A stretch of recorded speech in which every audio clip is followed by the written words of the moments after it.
nevzgojen, pol, da si, ko bi, v bistvu nevzgojen je bila ta, najbolj je bila ta, ja. To je bilo najbolj tiste. Veš, kako je, v bistvu je tako, no. Jaz moram najprej reči, pač jaz sem ogromno srečo, da imam pač moja mami tak posluh, ona je tudi učiteljica na razredni stopnji in je pač izredna ženska. Tudi če ne bi bilo moje mami, pa če bi jo tako ocenjeval, bi rekel sam ala ti vera, kako že rečejo. V glavnem, res ima posluh, res je, mislim, presedela z mano ure in ure in ure. Verjetno zaradi nje, če ne bi bilo nje, pač jaz danes ne bi bil tukaj, kjer sem, no. Je pa tako, no, ko si vprašal, kako dejansko je, ko se soočaš kot otrok s tem, je pa v bistvu občutek, zelo nefer občutek, pač zgodi se ti krivica. Ker dejansko ti si, kar si, in narobe je, da si to, kar si.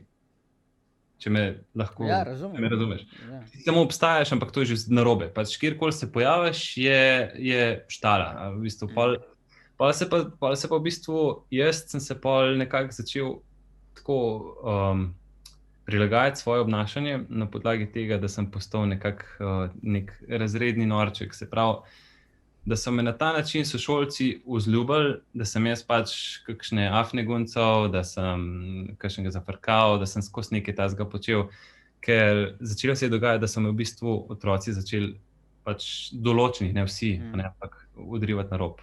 In to je bilo z leta v leto, tam do nekega 6. razreda, pač res občutno.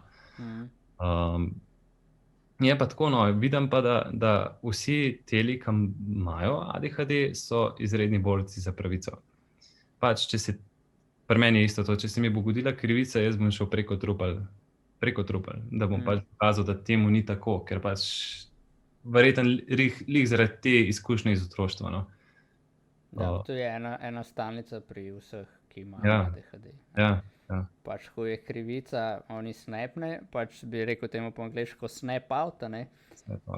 Po slovensko bi temu rekel, da pač je, da bi neki obrnil v možganih in pač takrat je megla, ne? Takrat je samo boj za pravico in pač, tako kot si rekel, ne? Zaradi tega pol pač so stigmatizirani otroci in vedno so bili in verjetno še bojo kar nekaj časa, ker ko ne mora več z besedami pokazati, ne, da pač se to ni tako zgodilo, se zateče v pač agresivno dejanje, ki je pač neka... Ja, a veš, kako je? Dva odziva sta, ne? Zdaj, ali se zatečeš, ali začneš telesno izražati svoje nezadovoljstvo oziroma pač nestrinjanje z neko situacijo, ali pa se umakneš vase, ne?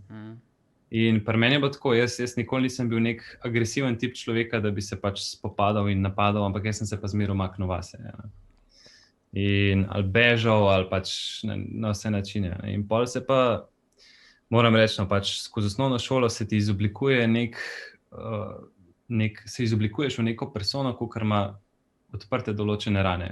Se pravi, definitivno manjko samozavesti, manjko samopodobe, ker dejansko to slišiš lahko na dnevni bazi, da si nič vreden, da s tabo ne bo nič, da si nesposoben, da si neumen, da si čudak, da si, ni da ni, kaj so se spomnijo, ampak najbolj žalosten od tega je pa to, da ne samo otroci, kakor to zaznajo, ampak to začnejo pa izvajati še profesorji oziroma učitelji na tabo.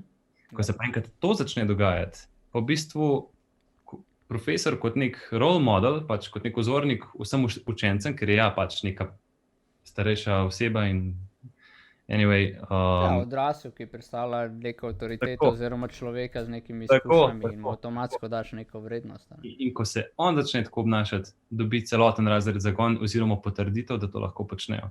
Pol pa ta oseba lahko zelo nastrada. Zelo.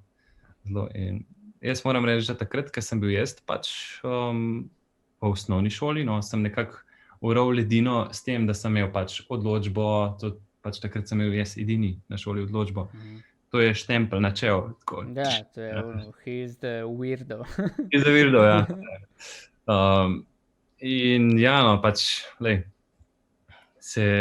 določene težave se pa razvijajo, no, s katerim se pač kasneje v odrasli dobi bojuješ oziroma jih skušaš razumeti, premleti in pustiti v preteklosti, ker pač... Kako ti je bilo